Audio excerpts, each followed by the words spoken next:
Good evening, and welcome to an all-woman space which I, an evil transsexual, have invaded. Tremble before me, ye girls and women, for I have crossed the great divide. I have passed, and now none can stop me being a proud woman in public. Imagine all the evil things I'm going to be able to do now I can hide in plain sight. Peeing. Swimming. Not getting weird looks when I shop for underwear. Oh, the power I shall yield. I mean, wield. Is that the right word? And how, you might ask, how might I wield this power? Because I'm here to let you in on a little secret here. Because I spent far too much money to do so. So much more than I can afford. And where did it bring me? Well, in a metric fuck ton of debt. Major financial difficulties, but it brought me here. To you. To the glorious female-only space, which I summon you, dear viewers, to this week's Empire Statement, where by the end, we will all pass, or we will all fall together. You see, there's only one shortcut to passing in this world, and it will cost you financially expensive, rich. Or you could just do what the rest of us do and wait years for the effects of hormones to actually do a great fucking job. But if, dear viewer, your patience runs thin and your wallet is fat and you can't stand your skin, well then, perhaps we could go to a magical place where transformations that's most cunty take place. What is? Pull up a chair. What can I do for you? Which parts of you need fixing, and which parts are just society telling you what to be ashamed of? Welcome to the surgeon's chair. I mean, the Empire Statement.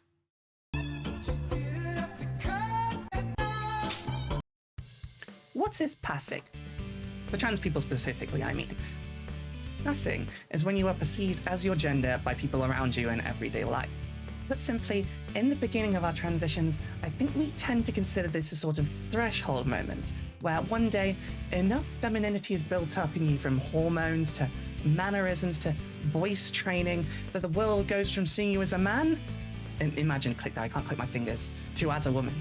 Or vice versa, or neither, if you are non-binary, as the case may be. But passing is subjective. It's extremely hard to present exactly the same image of yourself to everyone. Different people have different standards for what they consider feminine or masculine. Well, I used to get called butch just because I wore t-shirts and didn't wear makeup to work every day. But at the same time, I had shoulder-length pink hair, so, you know, subjective. Now, if you're a trans person, you've probably read way too many Reddit posts about how long it takes to pass, the things you need to do to pass, the things you need to stop doing. And while this can feel very reassuring, all this advice, these checklists, ultimately it's also wishy-washy that it's a little bit useless. Some people, mostly skinny people, with feminine facial features could just put on a wig and a dress and get very good at makeup and then pass. Think of how many of the fishiest drag queens you've ever seen on TV have come out as trans in the years since their first stints on Drag Race. For most of us, though, it takes a long time to pass. I took years to get even my first dose of hormones to work for me, so I had a pretty shitty time the first half of my transition. I was consistently harassed in public, screamed at, physically, sexually assaulted, all this while wearing women's clothes and makeup that were required in the UK, all this while wearing the women's clothes and makeup that were required in the UK at the time to even be considered fit for hormonal treatment.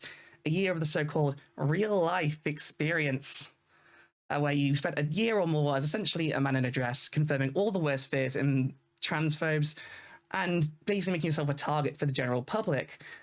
And confirming the worst fears of you as well, of what you think you might look like at the end of your transition, and basically putting you through a lot of mental anguish and trauma. Luckily, this practice is going extinct, slowly but surely, although now Liz Truss is PM, so... But even so, even with an active dose of HRT, hormone replacement therapy, it can take years to see the cumulative effects of hormone therapy. And those first few years will likely be extremely rough. Some of the toughest of your life, probably. And yet, paradoxically, they're also some of the most rewarding. There's a power, a triumph in finally being yourself and accepting you for who you are. So much so that as much as I cried those first few years from being harassed and followed and questioned aggressively, I still felt more like, well, like me than I had in like previous 20 years of my life, where I was less harassed and all that other stuff. And yet for me, for my mental health, my neuroses, whatever fucked up messages I absorbed about beauty standards for women while being raised essentially as a teenage boy, that still wasn't enough. Even when I did objectively pass, whatever that means, a few years into hormone treatment, I went further. I got surgeries, and with every single one, I grew more confident and I passed more. And I went into a lot, and I mean a lot, of debt. I wasn't kidding with this video title and thumbnail. Everyone can pass eventually with enough time on hormones. HRT is magic, but we all know this. But it is much easier to pass quicker and is a much more socially acceptable image of what society deems acceptable as a woman, with all the horrible connotations that has, if you can afford to get several expensive surgeries. The full Caitlyn Jenner treatment, if you will. I think the big Caitlyn Jenner magazine cover thing actually represented a very warped idea of transitioning that primarily cis people believe is accurate. Having been away from the public eye for a while, Caitlyn had a huge relaunch of her image, having several surgeries, new hair, new wardrobe, and basically coming out to the world looking like an entirely different person they last saw her as. This, I think, is what a lot of ignorant people think transitioning just is in general, and especially how they used to imagine it. You get the surgery, and then you're a woman. You go in one door as a man, and out you come somehow with fat redistributed, boy, that's a hard word to say, double D cup tits and an ass that won't quit, as old TV shows would have you believe it. I think this is partially why non-passing trans people shock cis people so much. Seeing this middle ground in gender presentation, hormonal metamorphosis going on in an adult, as opposed to a teen where it's more expected, throws them off their game. Their worldview is shattered. You emerge from teenagerdom as one thing or the other, and sure, you might switch over later, but that awkward phase you had as a teenager, but on an adult body, just doesn't cross people's mind as a thing that even happens. In the eyes of a lot of cis people, they still imagine your appearance is fixed at one point in time, especially if they've never heard of hormone replacement therapy and all that stuff.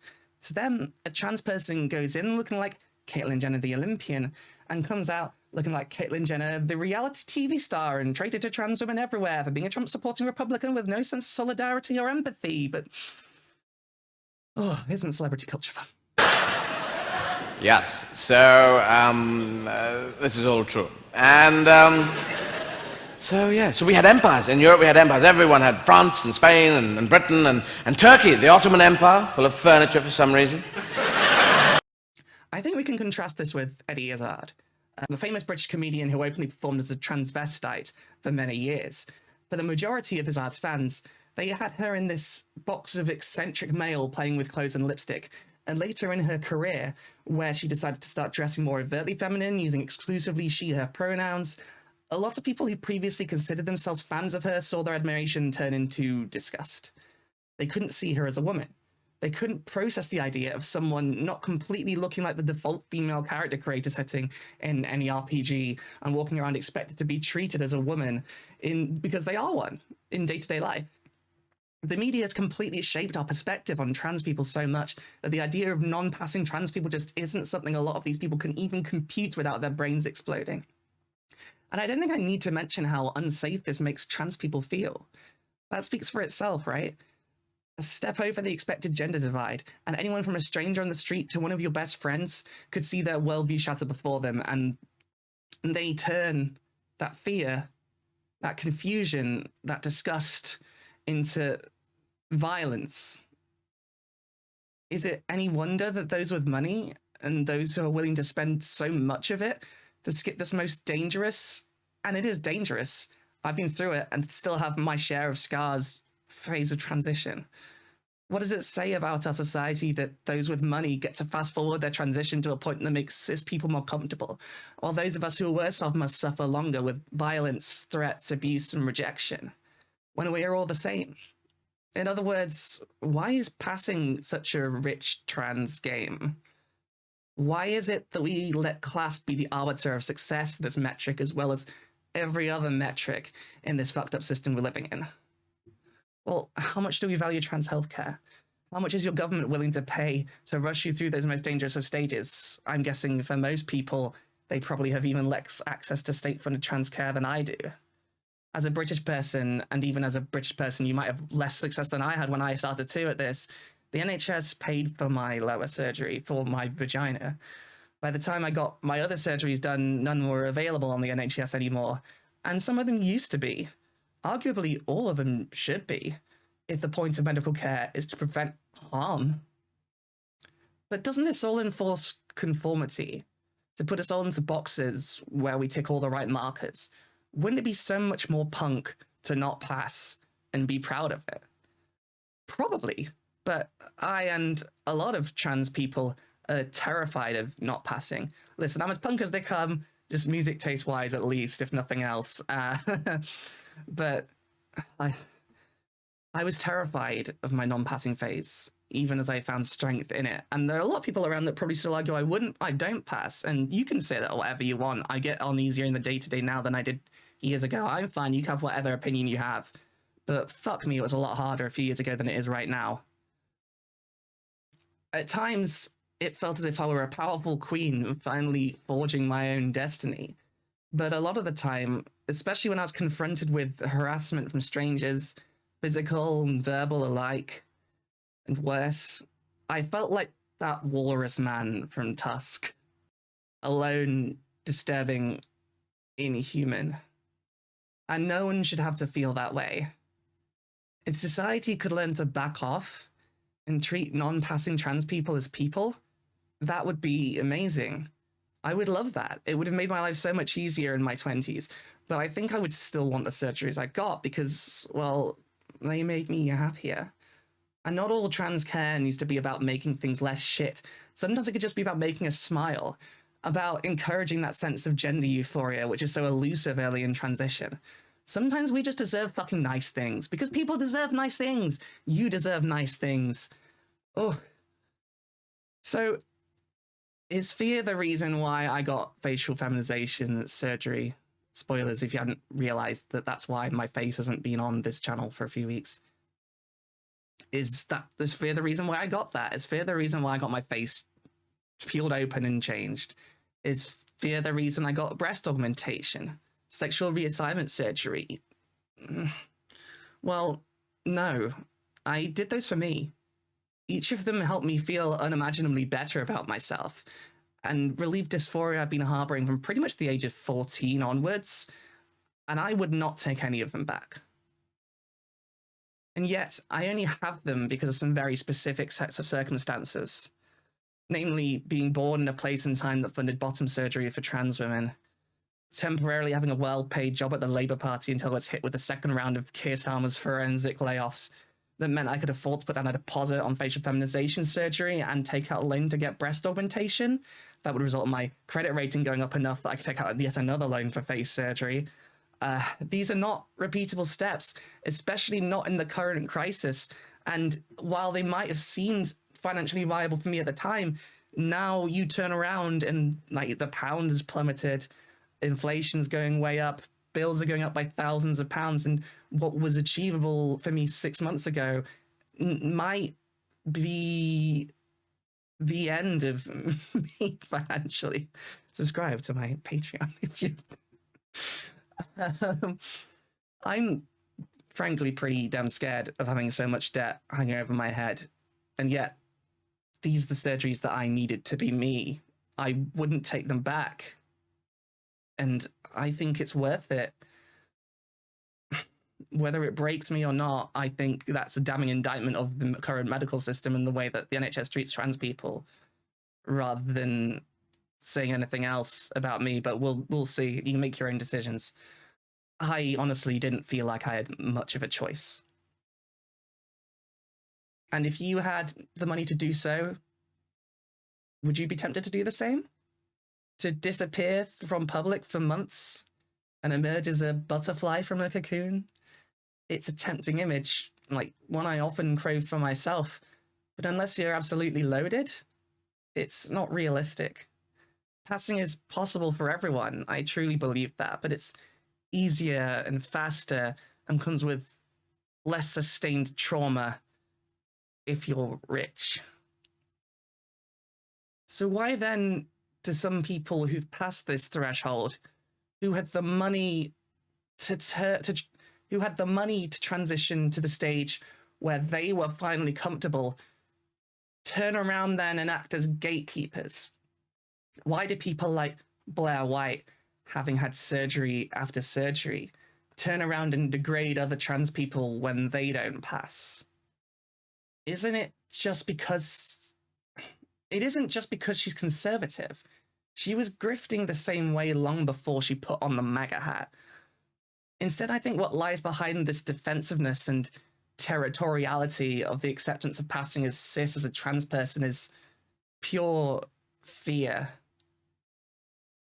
Knowing what hurt you, what you went through to forge yourself into this new appearance, the terror that at any moment you could be treated like that again, that the pain could resurface, that you could be treated like garbage again after you've done so much work to escape. If society begins to recognize that trans women can look like you, that the safe space you've forged through years of hormones and thousands of dollars worth of surgery could be burned away just like that, that's a scary thought.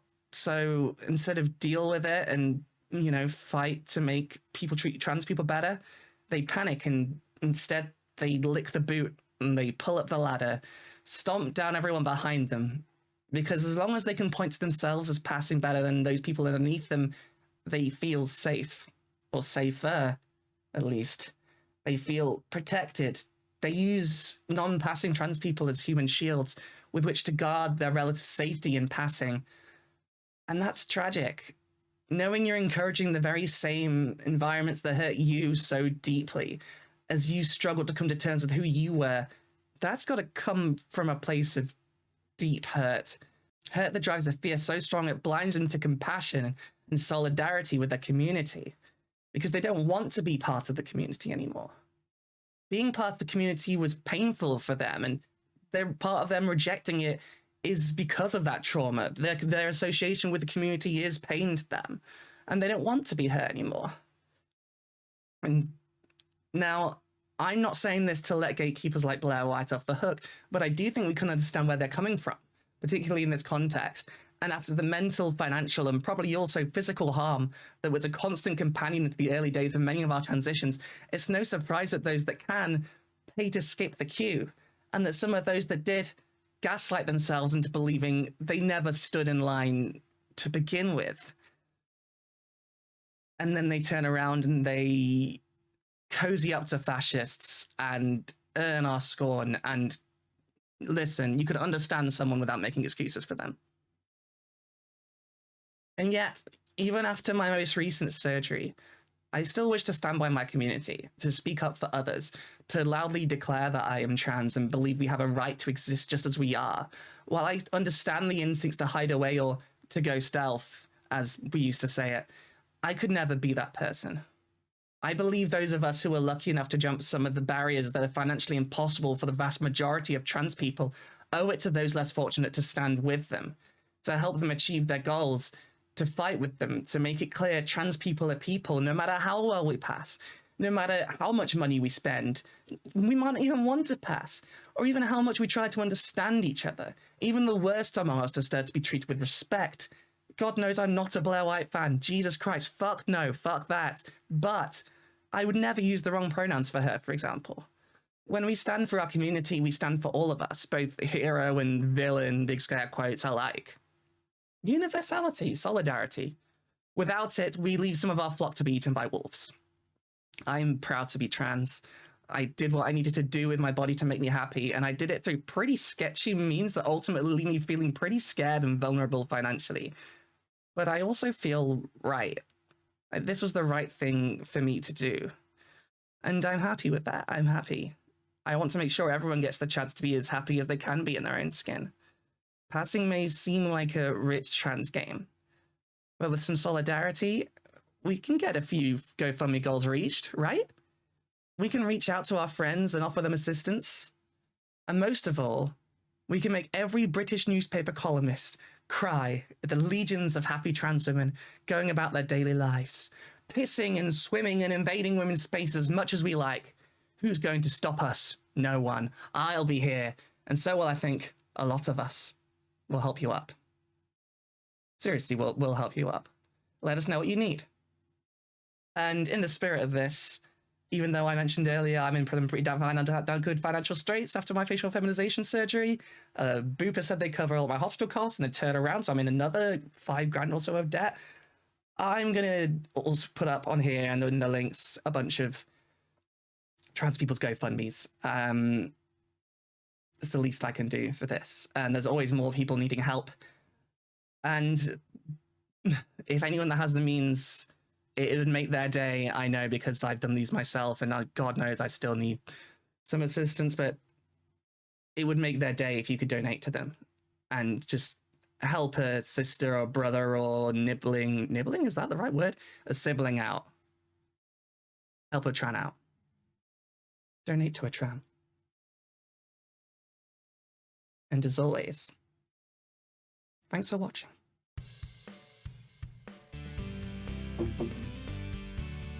Hey, while you're here, while I've got you, can I just trouble you for a minute to subscribe and click the like button? And if you feel like it, maybe subscribe to my Patreon. I'm in a bit of debt, and it'd be cool if you could pay for me to make this stuff so I can make it more often and make it better and pay for cool stuff like good software to edit with and help with things. I also do a lovely podcast with my friend Luxander from the other YouTube channel, Luxander. You can check that out over there. You can check that out at MTAG Podcast. I'll put a link to that in the description too. They need help with the surgery with GoFundMe too. That link's going to be in the description. They are moving out and it's expensive. God, it's fucking expensive. So please help them out with that. Help out other GoFundMes. I think Sophie from Mars had one recently. If that's not finished, we should do that. We've got some more coming up. But if you want to help me out specifically, patreon.com/BRIGITTEEMPIRE. Same with Ko-fi, same ending. Yeah.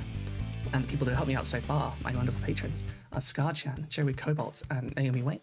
You can join them, and I will say your name at the end of the credits. And then you can get me a better green screen. Hey, look at this set. It's a shitty flag. All right, goodbye.